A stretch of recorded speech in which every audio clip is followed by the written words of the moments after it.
Hey everyone, Tim Schofield here, and I have my Galaxy S7 right here, and I just installed the Android 7.0 Nougat beta on the device. So what I'm going to go ahead and do is show off some of the new features, also the new look that Samsung has went with their skin on top of Android 7.0. I asked you guys on Twitter if you want to see a quick video of it, and a lot of you responded and said yes. So let's go ahead and get into the video. Now to begin, I installed the Android 7 beta through the Galaxy Beta Program app. I believe I got it in the Galaxy apps. So go ahead and check that. If not, I'll post a download link to the APK down below if you're interested in trying it out and registering. Now, to begin, I want to go ahead and press settings, and you'll notice throughout this video some changes as well. I'm going to go to About Device, Android version 7.0. So you quickly tap on it. It is Android 7.0's Nougat. So not 7.1, which is actually the latest. Now what you can go ahead and do is pull down the status bar, and you'll notice right away this is different. I have not applied any theme to my phone either, so this is completely stock. If I swipe down again, you'll see a Nougat animation right there, and you'll notice a bunch of toggles that actually come down, such as flashlight, blue light filter as well. You can swipe over and get to more. Now you can customize the order of them by just pressing edit, and you'll see you can kind of click and hold, and that Easter egg, if you press and hold on that N, adds another quick tile where you can try and catch cats. So you can try that out if you'd like to. Press that drop down. You can also change the button layout. So this is an interesting one that I really haven't seen yet, where you can change it to 3x3. So if I apply that, you'll see much bigger icons and more spread out. And then of course 5x3 as well, which are much more compact. Personally, I'm going to stick with 4x3. I think that's the sweet spot, and I'm just going to have my favorite ones on the first page. And also, you'll see when I don't have this checked, brightness control on top.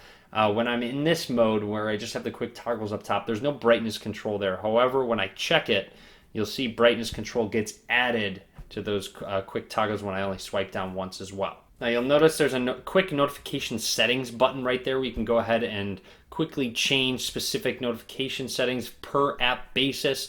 And then also a new addition is quick reply. So you can go ahead and press reply right there, and you'll see a little bit of an interesting animation how it swipes open like that. Just it looks a little bit different on this device than it does on stock Android, but you can quick reply straight from the notification drawer without quitting out of an app, anything like that, and you'll see it'll go ahead and send off, and you'll be good to go. And of course, AlwaysOn Display is still there showing your various notifications. And if I go ahead and unlock the device and go into layouts, you'll see there's a bunch of various layouts still. Also, something interesting to note is that this quick icon showed up when you were scrolling to actually jump all the way back up at the top, which actually doesn't show up in these settings. So you'll see that button isn't there. If I go to About Device, it doesn't show up either. So it is a little random. I haven't really noticed a general pattern when that button shows up. And a big feature that was added to Android 7.0 was the multi-window feature, which is really not a big deal to Samsung owners because Samsung is way ahead of the ball in terms of multi-window. They were one of the leaders in terms of their skin adding multi-window. But anyways, to activate it, also you'll notice this recent app's behavior is just a little bit different than you're going to be used to.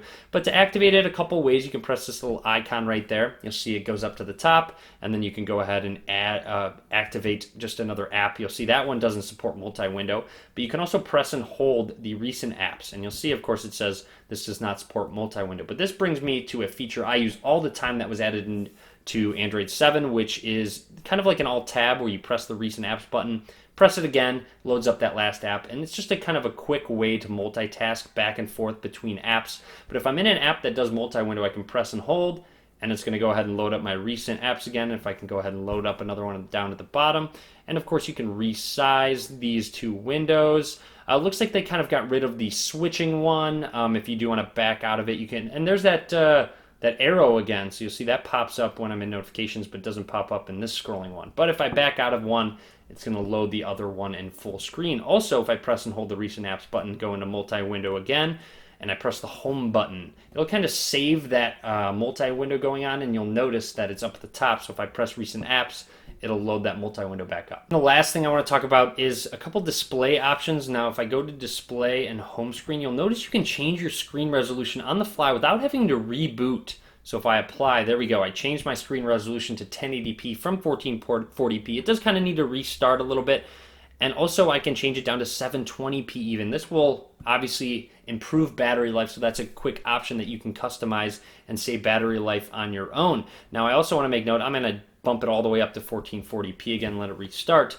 You can change your display size as well if you'd like to. You just go into font where it says font, and you can of course change your font size, but you'll see screen zoom. So if you want it larger or all the way down smaller, you can actually change the size of your screen as well. So you'll see it's a little bit smaller now. It adds a lot more things that you can read on a page, but of course with it being smaller, it's going to be a little bit more difficult to read. So that's pretty much about it. That's about everything I wanted to show with the Android 7.0 Nougat beta on the Galaxy S7. Hopefully you enjoyed this video. More to come when the official update comes out, so go ahead and click that subscribe button if you're interested. You can follow me on various social media accounts. All links down below. As always, guys, thank you very much for watching.